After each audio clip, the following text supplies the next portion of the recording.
These are the Oakland Strokes. It's a women's 8 rowing team. And on this day, in 2011, on the Charles River in Boston, Massachusetts, they won their race in this boat. It's called a rowing scull. And for many of us, we've seen rowing. We've seen it in the Olympics. We've seen it in college. We may have even seen it on the Charles River itself. And the beauty of the synchronicity belies the difficulty of the work that they're actually doing in that boat. I know because we had a series of team meetings once, and we were gathered together, and the general manager arranged for us to learn how to row at a boathouse. And the boat captain gave us an introduction. We sat down on rowing machines, like you might imagine, and we rowed. We practiced rowing, just the way we imagined, the way you're imagining now. Then we went outside to the dock, and we got into our boat.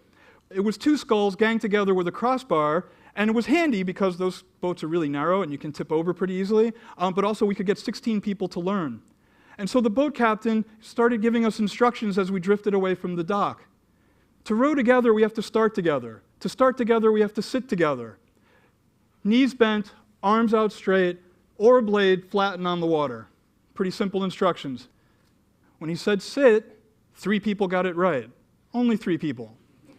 It took 6, 8, 10 more times for the boat captain to work with us to where we could sit with our knees straight, arms out, oars, blade, flat, and on the water. Then it was time to row. You know where this is going.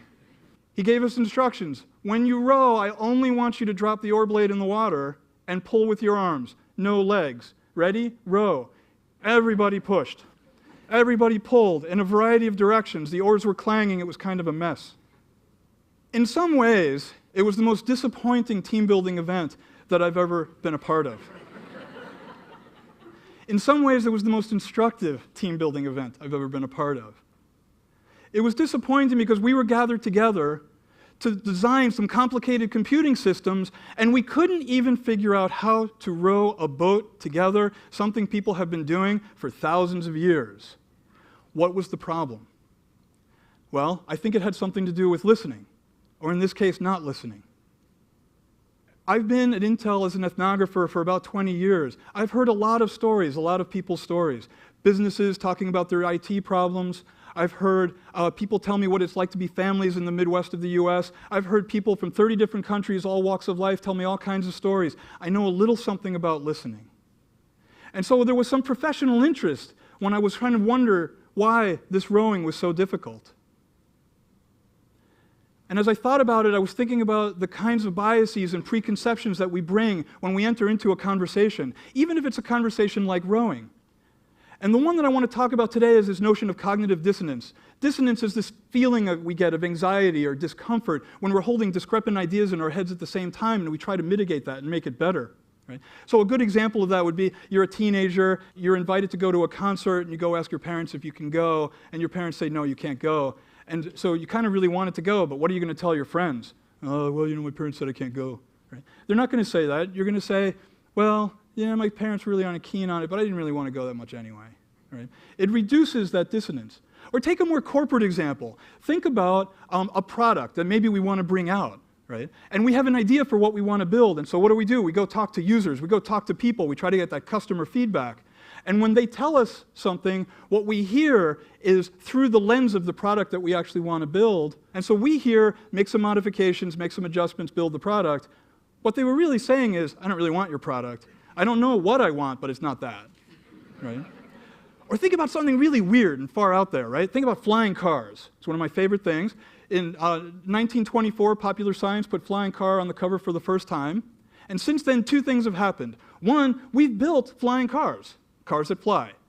They haven't taken off, but at the same time, we've also developed an imagination for what a flying car means to us. We know what a flying car is, even if we can't give you that specification. So let's call that gap between the imagination that we've developed and the thing that we're going to build an imagination gap. But I think the root of that imagination gap is something that I'll call a listening gap. And that's the difference between the imagination, voiced or unvoiced, and what we hear. And so the question is, how do we close that gap? Well, one way is to just resolve dissonance whenever we have it by whatever expedient manner we want to do. right? So we hear something about our product, we choose not to actually listen to it, we release the product anyway, it doesn't sell, and we're a little surprised because we actually got good customer feedback. Not a really good plan. A better way is to try and figure out how to listen better. One way to do that is to recognize we have to release our biases, we have to release our preconceptions, we have to start every conversation fresh. And I'm not the first one to say this, but we have to be vulnerable. We have to listen to ideas that we may not like and entertain them and struggle with them and keep them in our heads for a period of time until we develop a mutual understanding. So let's go back to the rowing example. In this case, we entered that example with a preconception of what it is to row a boat. We knew what we wanted to do. The boat captain had a slightly different idea. To row together, we had to sit in a particular way and do those particular things. It took a long time to get through our preconception of what it means to row a boat. And if he had been a little bit better, he would have realized we had that preconception, we could have talked about it, and maybe made a little bit of progress more quickly. But it was still a hard thing to do. That's a pretty easy listening gap. Boat captain yelling at us, telling us what to do until we did it right. But in the future, we're not going to have a boat captain telling us what to do.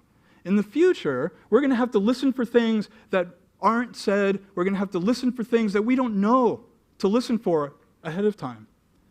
So as a second exercise, think about Tim and Beth and their two kids and a family I was visiting back around 1997. And we were doing the thing we do, visiting families and talking about different things. And eventually we sort of rolled around to the topic of cell phones.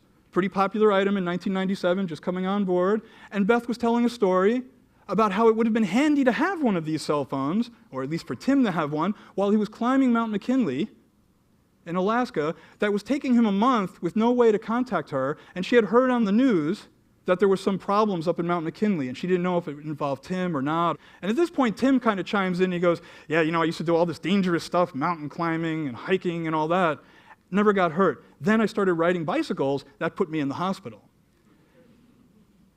And Beth continues the story. She says, yeah, he fell off his bike and he had a brain injury and it put him in the hospital for a month. I didn't know if he was going to recover, when he was going to recover, how much he was going to recover. I had to just deal with it. And as she told that story, a little something happened in the room. As I was listening, that story wasn't about cell phones and it wasn't about Tim hiking. That story was about her relationship with Tim, how much she worries about him when he's doing these things, but how much she loved him and didn't want him to know that she was worrying about those things because it would diminish his enjoyment of them. And so that ended, and we talked about some other things. And about a week later, we're in a meeting, and it turns out I knew Tim. Tim had me out to the house because he wanted to know what it was like when we did this work for real outside. And he started telling stories about what we were talking about, and it made me uncomfortable because I didn't think that he understood that I knew a lot about his relationship. So I pulled him aside, and I said, Tim, and I told him what I just told all of you about Beth. And he was flabbergasted. He said, wow, I'd never thought about it that way. You're right. That makes a lot of sense. And then I was flabbergasted. I thought he just didn't know that I knew. I had no idea that he didn't know. It's his wife. That's a pretty complicated listening gap. Those are the stories that we need to listen to and listen for as we're going forward. And I know this, and I know I need to listen more carefully because the other day I was on a plane and we had to shut off all our electronic devices, and I was kind of irritated because I was trying to get something done. And so I just started thinking about all the times I'd been on a plane and started thinking about all the places that I'd been to, and when the frustration reached my brain, I realized I know a whole lot more about a whole lot of other places that I hadn't thought of yet. Here, when we were in Vietnam, for example, and we were studying education and thinking about that, we knew education was about getting a job, even though they didn't tell us that. But what it was really about was belonging, about people belonging to a global society where education is a marker of that belonging. Or when we were in India and we were studying work years ago, we knew it was about income, having extra income, but if I thought about it some more, it was also about contribution back to the family, back to the community for the sacrifice they had made so that you could have that job. And when we were in the mountains in Ecuador, in Cañar, and we were working with an indigenous population of Cañari people, and we were studying remittances, the money that people send back from the jobs they take far away, we knew it was about economic survival. That was a pretty easy one. But when I thought about it, it was also about the care and the concern that they had for a culture that they've kept alive for hundreds of years under duress. Belonging, contributing, caring, these were my words. These weren't their words. They didn't talk about these words in that way. But that's the way we need to listen to these kinds of stories. And we're not listening to them in the way we need to as an industry. We're hearing still, I believe, what it is we want to hear. We're certainly not listening for what's not being said.